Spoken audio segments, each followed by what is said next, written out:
The Weight of Anger and the Path to Inner Peace. The great Buddha once shared a powerful truth. You will not be punished for your anger, you will be punished by your anger.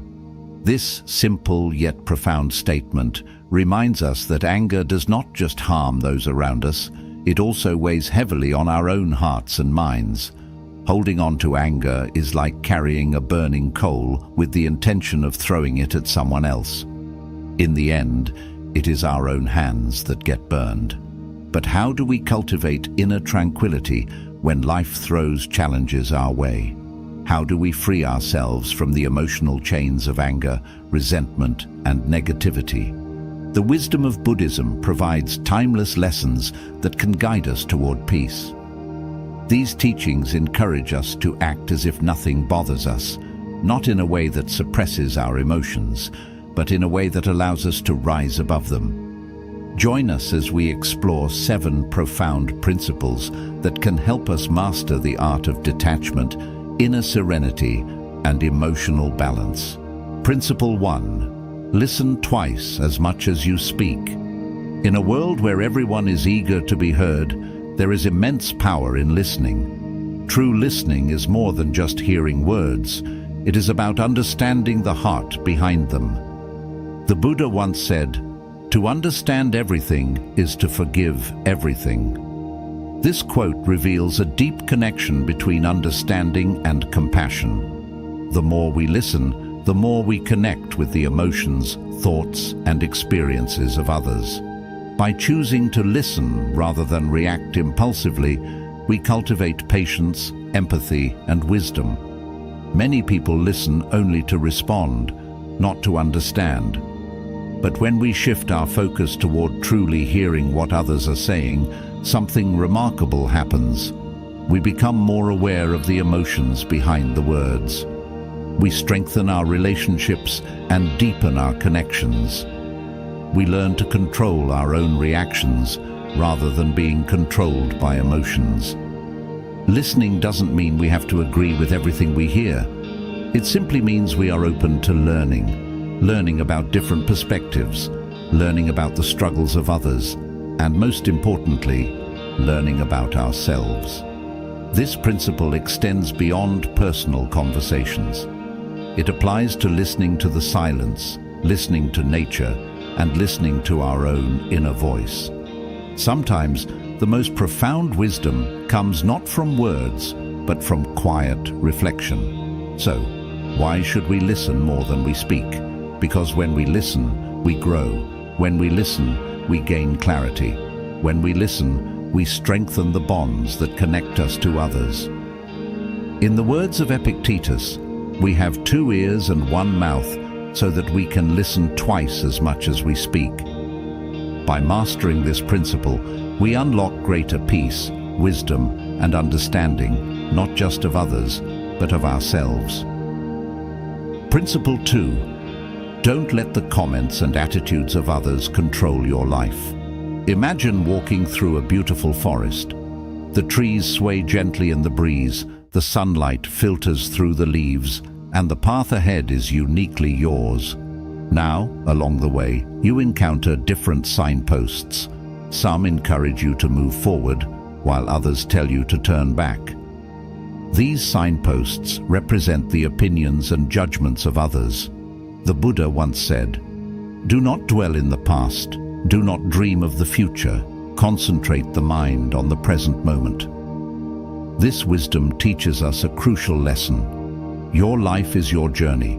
Don't let others dictate your direction. Many people live their lives seeking validation from those around them, constantly worrying about how they are perceived. They allow the words, judgments, and criticisms of others to shape their actions, thoughts, and even their sense of self-worth. But the truth is, no matter what you do, people will always have their opinions. What happens when we let others control our lives? We make decisions based on fear rather than intuition. We suppress our true selves, trying to fit into a mold that society or others expect of us. We become mentally exhausted, always second-guessing ourselves. But when we choose not to be controlled by external opinions, we step into our true power. This doesn't mean ignoring everyone's advice. It simply means that we filter out the noise and focus on what aligns with our inner wisdom. Think of it this way: a tree does not stop growing just because someone thinks it is too tall. A river does not stop flowing because someone says it is too strong. The same applies to you. You are not here to live according to someone else's script. You are here to walk your own path, make your own choices, and embrace your own unique journey.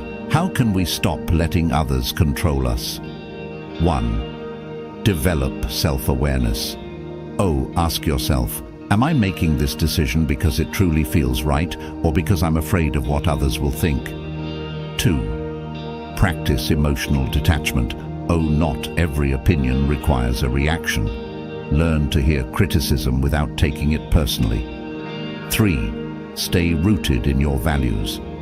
When you know what truly matters to you, the noise of the world becomes irrelevant. 4. Surround yourself with people who uplift you. Seek those who respect your choices and encourage your growth. The moment you stop seeking approval, you start experiencing freedom. The moment you stop chasing validation, you start discovering inner peace. And most importantly, the moment you stop letting others control you, you start truly living. Principle 3. Be ready to accept the worst. Life is unpredictable. No matter how much we plan, control, or hope for the best, there will always be moments when things don't go our way. A sudden job loss, a failed relationship, a betrayal, or even unexpected hardship. These are the realities of life. The Buddha wisely said, "Pain is certain. Suffering is optional." What does this mean? It means that while pain is an unavoidable part of life, the suffering we experience comes from our resistance to that pain. We suffer when we refuse to accept what has already happened, when we cling to the past, or when we fight against the reality of the present moment. Why is accepting the worst important? Imagine you're standing in a river. If you fight against the current, you exhaust yourself. But if you accept the flow, you move with it effortlessly. Life is like that river. Challenges will come, but the more you fight against them, the more exhausted you'll become. True peace comes from surrendering to what is, instead of clinging to what was. Acceptance does not mean weakness. Many people mistake acceptance for giving up, but acceptance is not weakness, it is wisdom. It means acknowledging reality as it is, rather than as we wish it to be. It means letting go of resistance and focusing on solutions, rather than dwelling on problems. It means understanding that setbacks are part of growth rather than a reason to despair. Think of a bamboo tree. When a storm comes, it bends, but it does not break. Why? Because it accepts the force of the wind rather than resisting it. We must learn to be like the bamboo, flexible, resilient, and open to whatever comes. How to cultivate acceptance in your life. 1. Prepare your mind for all possibilities, so instead of fearing failure or hardship, remind yourself that challenges are a natural part of life.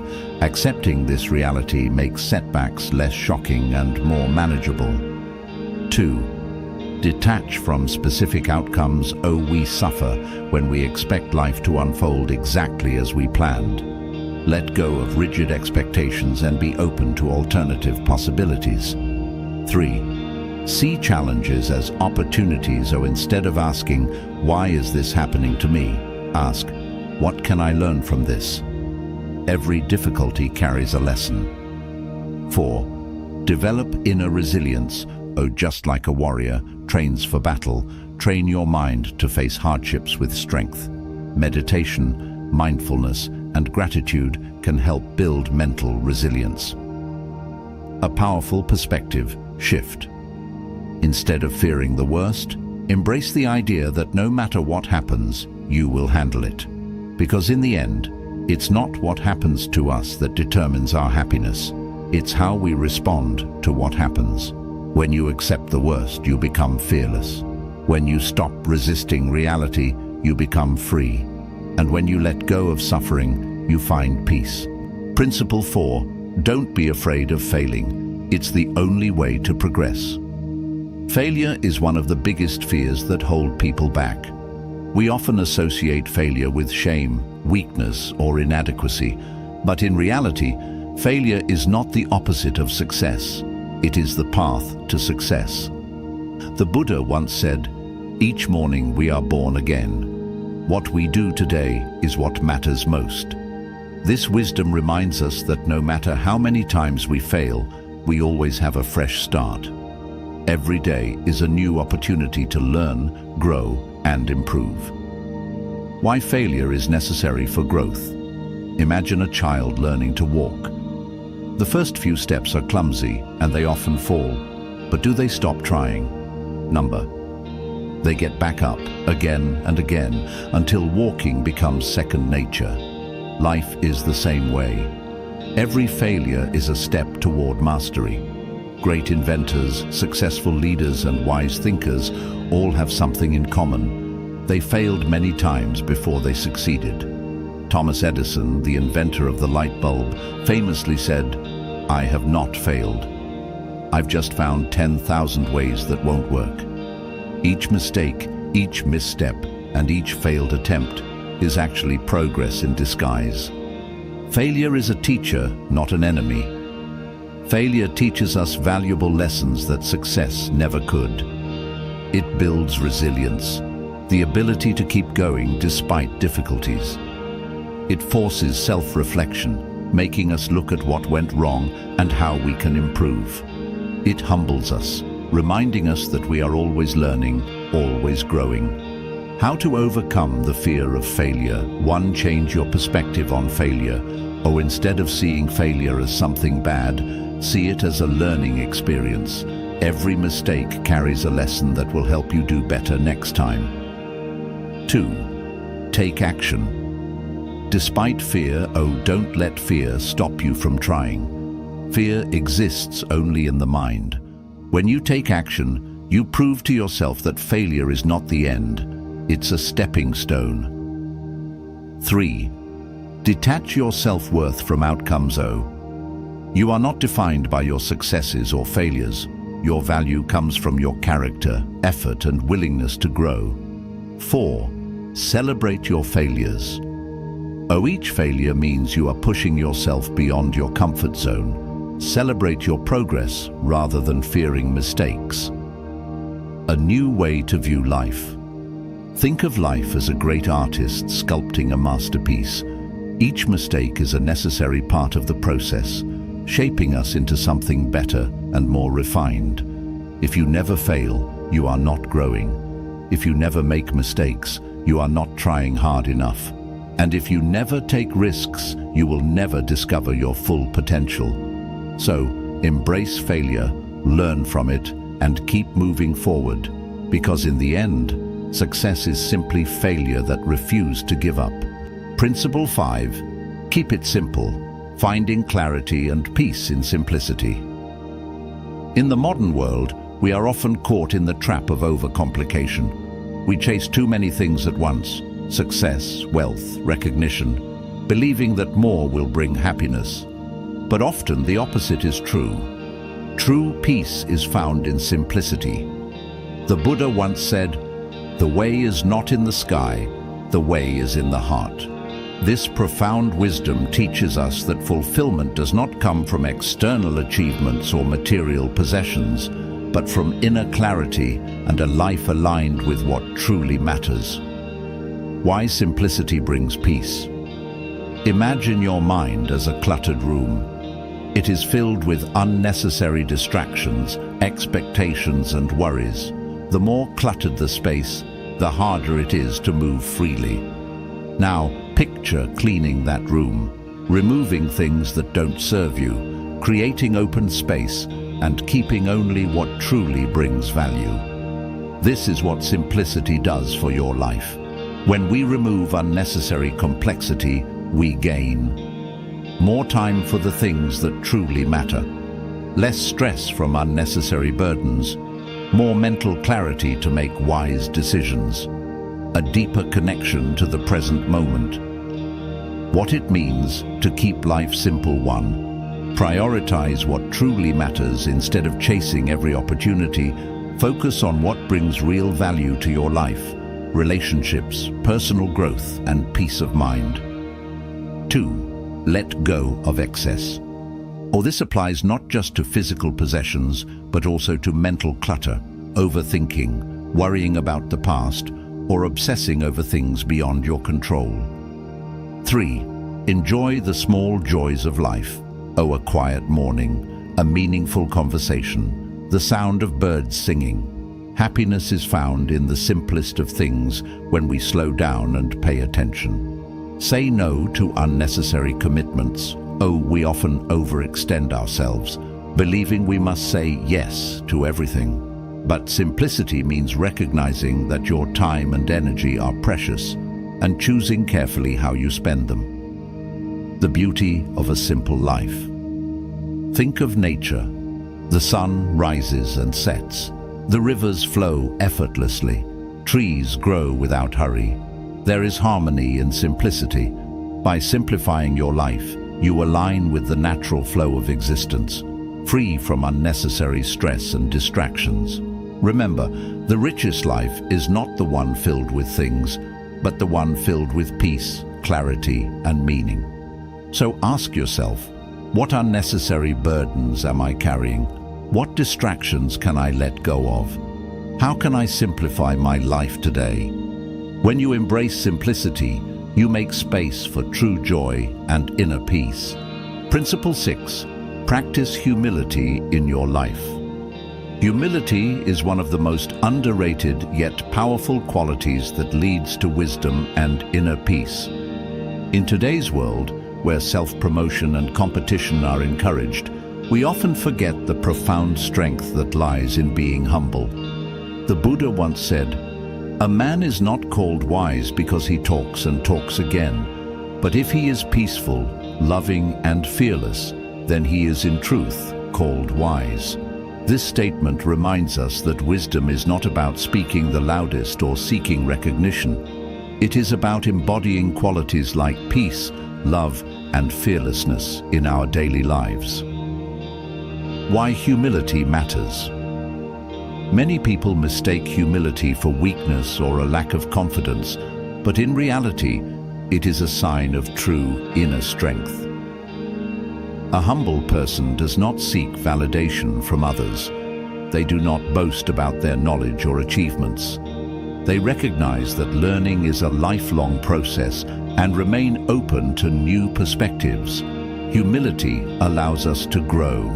Imagine a glass already full of water. If you try to pour more into it, everything overflows. There is no room for new knowledge.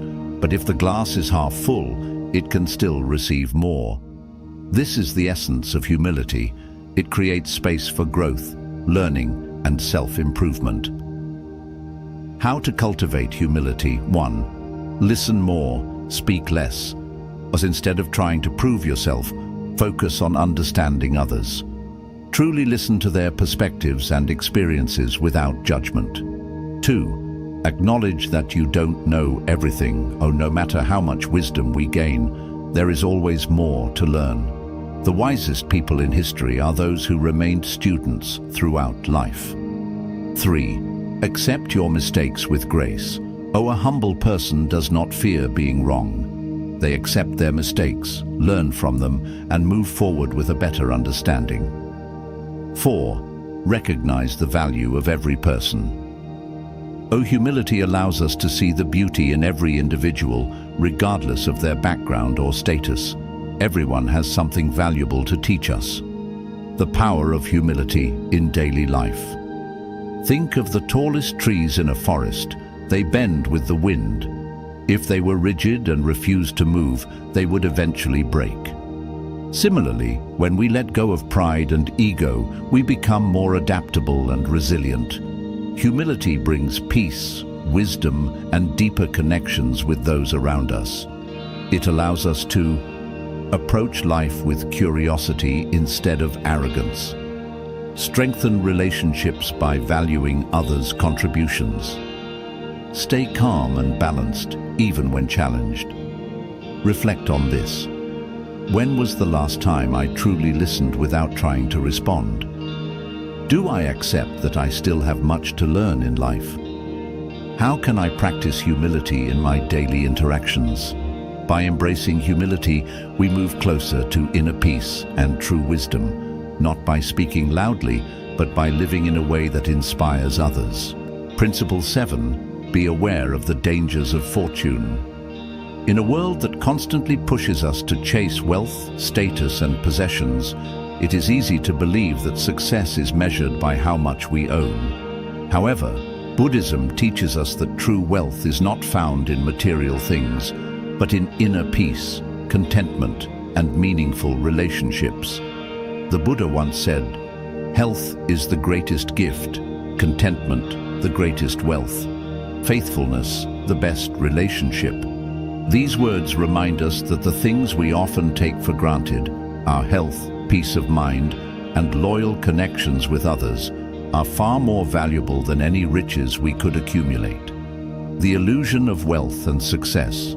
Many people spend their lives chasing money, luxury, and status, believing that these things will bring them lasting happiness.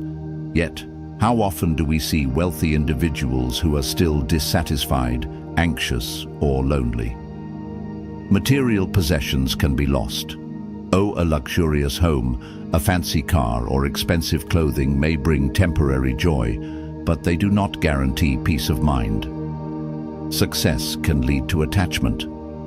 When we become obsessed with maintaining wealth or status, we develop fear of losing it, which only increases stress and anxiety. More is never enough. The mind always craves more. Once we achieve one goal, we immediately set another, creating an endless cycle of wanting and never being satisfied. This is why the Buddha warned against attachment to fortune. It is not wealth itself that is dangerous, but our dependence on it for happiness. The true meaning of wealth. The Buddha's teaching reminds us that true fortune lies in the things money cannot buy. Good health. Without health, no amount of wealth can bring happiness. Contentment. Appreciating what we already have leads to peace. Loyal relationships. Meaningful connections bring more fulfillment than possessions. A person who is grateful for life's simple blessings is far richer than someone who has everything but still feels empty inside. How to free yourself from the trap of fortune. 1. Practice gratitude. Instead of focusing on what you lack, appreciate what you already have. The more grateful you are, the less you feel the need to chase more. 2. Detach from materialism. Enjoy wealth, but do not let it define your happiness. Learn to live simply and appreciate life beyond possessions. 3. Invest in relationships, not things. Money can buy comfort, but it cannot buy love, loyalty, or true companionship. Prioritize people over possessions. 4. Redefine success, or ask yourself, what does success truly mean to me? If the answer is only financial, then your happiness will always be fragile. Reflection. Do I measure my success by material things or by inner peace? Am I constantly chasing more, or do I appreciate what I have? What small step can I take today to detach from material attachments? When we free ourselves from the illusion that wealth equals happiness, we begin to experience true abundance, the kind that cannot be taken away. The path to inner peace and wisdom. As we conclude this journey through the timeless wisdom of Buddhism, one profound truth emerges. Inner peace is not something we find outside of ourselves, but something we cultivate within. Each principle we explored offers a practical guide to living a more mindful, serene, and fulfilling life. Listen twice as much as you speak, cultivate understanding, deepen relationships, and develop true wisdom. Don't let others control your emotions. Free yourself from external opinions and focus on your own path. Be ready to accept the worst, develop resilience, and find peace in life's unpredictability. Don't fear failure. Learn, grow, and embrace each setback as a step towards success. Keep life simple. Avoid unnecessary complexity and find contentment in the present moment. Practice humility. True wisdom comes from being open to learning, not from boasting. Be aware of the dangers of fortune. Chase inner peace, not material wealth, for lasting fulfillment. The secret to true freedom. Buddhism teaches that suffering often comes from attachment to desires, to expectations, to external validation. When we let go of this need for control, we open ourselves to a life of peace, clarity, and joy. Imagine a river. It does not resist the rocks in its path, nor does it fight against the current. It simply flows, adapting, adjusting, and moving forward. In the same way, when we stop clinging to things beyond our control, we free ourselves from suffering. You don't need to be perfect to find peace. You don't need to have everything figured out. You simply need to live with awareness, gratitude, and acceptance. A final reflection. Before you move on with your day, take a moment to reflect. What is one attachment that is weighing me down? How can I practice letting go today? Which Buddhist principle spoke to me the most? The journey to wisdom and peace is not about knowing, it is about practicing. May these teachings serve as a reminder that inner peace is always within reach, waiting for you to embrace it. If you found this insight valuable, remember to share it with others who may also be seeking wisdom. Let's continue to grow, learn, and walk the path toward a more mindful and meaningful life. Thank you for joining us on this journey. May you find clarity, peace, and the strength to live fully in the present moment.